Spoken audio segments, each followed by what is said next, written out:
Bonjour à tous. Que la paix soit sur vous tous. Je salue les étudiants qui sont présents dans cette salle, africains et russes. Je salue tous les officiels, les personnes politiques, les ambassadeurs, sénateurs et autres qui sont présents dans cette salle. Et parce que mes parents ont bien élevé, je salue aussi sans doute les espions français et américains qui se sont infiltrés dans cette salle. Je sais qu'ils ne me quittent jamais dans chacun de mes déplacements. Et nous allons faire en sorte qu'ils ne se soient pas déplacés pour rien aujourd'hui et qu'ils aient beaucoup de notes à prendre.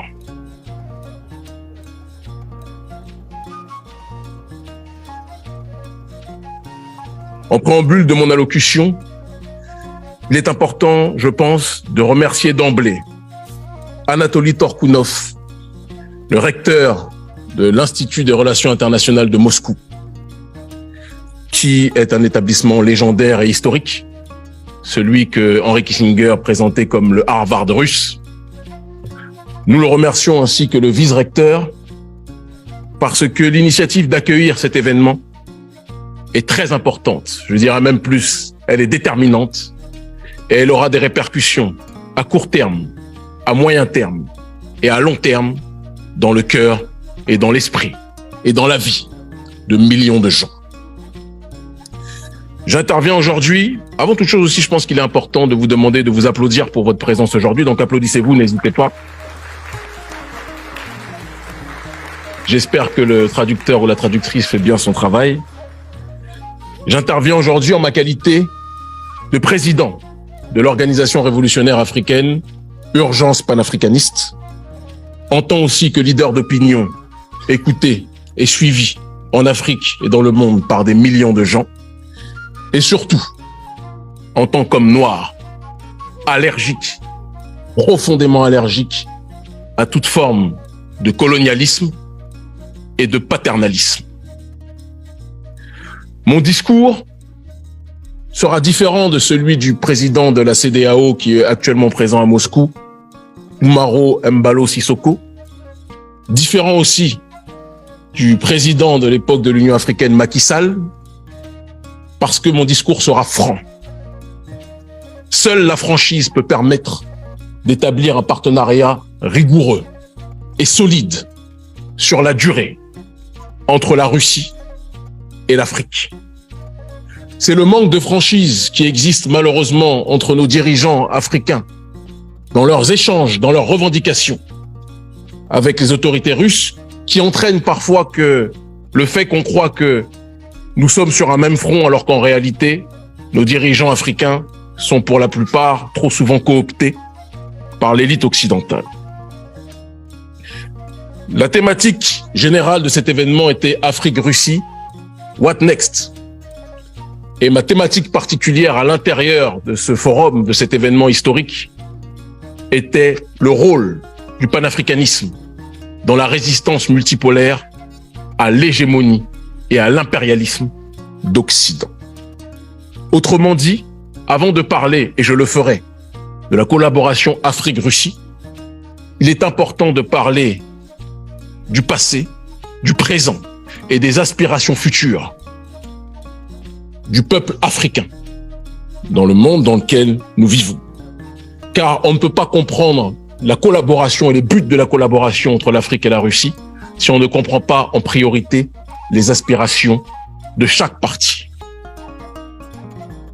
Pour mieux vous situer, parce qu'on dit toujours d'où tu parles, d'où vient ta réflexion, il est important de préciser que je suis issu d'une région dans le monde, l'Afrique que l'on présente comme l'Afrique francophone, une région colonisée, avec violence, arrogance, insolence, indécence, par l'élite de France, qui a exploité des millions d'Africains, qui exploite, qui pille de manière professionnelle et systématique nos ressources issues de nos sols. Cette même France, ou du moins cette même oligarchie de France, qui a détruit la Libye, qui a assassiné le colonel Kadhafi, alimentant, générant, structurant le terrorisme et la déstabilisation au Sahel. Cette même élite de France, je différencie l'élite de France, j'y reviendrai tout à l'heure, du peuple français qui subit lui aussi les dérives de son gouvernement. Cette même élite de France qui par la suite a l'arrogance de venir se présenter comme un pompier voulant éteindre le feu qu'ils ont pourtant allumé au Sahel. Cette même France, cette même élite de France qui nous impose son système génocidaire économique qu'est le franc CFA, qui avantage les entreprises françaises, les multinationales occidentales, mais empêche les populations africaines de commercer efficacement entre elles. Cette même élite de France qui nous impose des dirigeants marionnettes qui tuent leur peuple, tel que le président actuel, parce qu'il faut le dire tel qu'il est, le président actuel du Tchad, Mahamat Déby, soutenu par le président Macron, ce président Mahamat Déby qui assassine en masse sa population. Ou encore, et personne n'y verra du mal, je l'espère, sauf les espions américains et français peut-être dans cette salle, ou encore les dirigeants dirigés, que sont les présidents Alassane Dramane Ouattara, Macky Sall,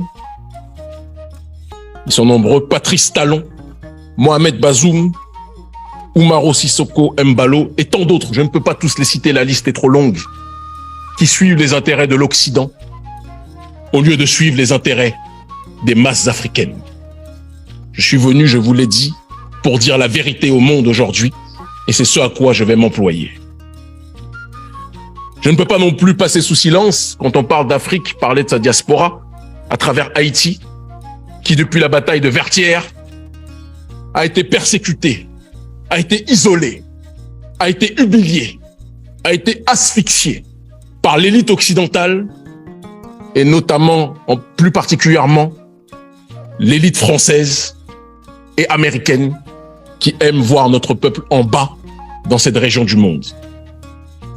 Je me présente donc en face de vous en tant que voix africaine qui porte dans son ADN les coups reçus, les persécutions subies par le violeur politique, économique, psychologique, pluriséculaire de l'Afrique que constitue l'élite occidentale et plus précisément, en ce qui nous concerne, le gouvernement français. Je précise bien oligarchie et gouvernement et non pas le peuple, car comme je l'ai dit, les masses occidentales, le prolétariat occidental subit aussi les dérives de son gouvernement, de leur gouvernement, et donc je ne veux pas généraliser, essentialiser la responsabilité des crimes commis par leurs élites. C'est donc fort de mon expérience de membre issu d'un grand peuple, courageux et digne, bien que persécuté depuis un certain nombre de temps, que je me présente à vous aujourd'hui.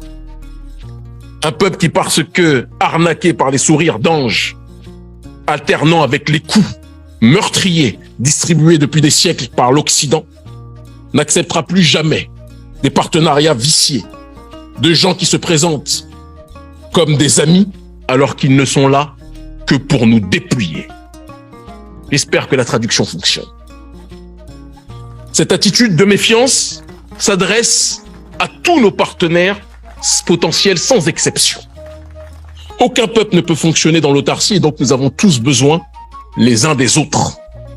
Mais la limite à cette interdépendance sera le respect ou l'irrespect vis-à-vis de nos peuples, vis-à-vis des principes de souveraineté et vis-à-vis aussi de nos diasporas. Car tout le monde, l'humanité entière, aime les ressources africaines, mais aux quatre coins du monde, les diasporas africaines vivent des problèmes de discrimination, de difficultés d'accès au logement, partout dans le monde, sans exception, et je pense que les vrais partenaires devront faire un effort pour accompagner de la meilleure façon possible nos diasporas.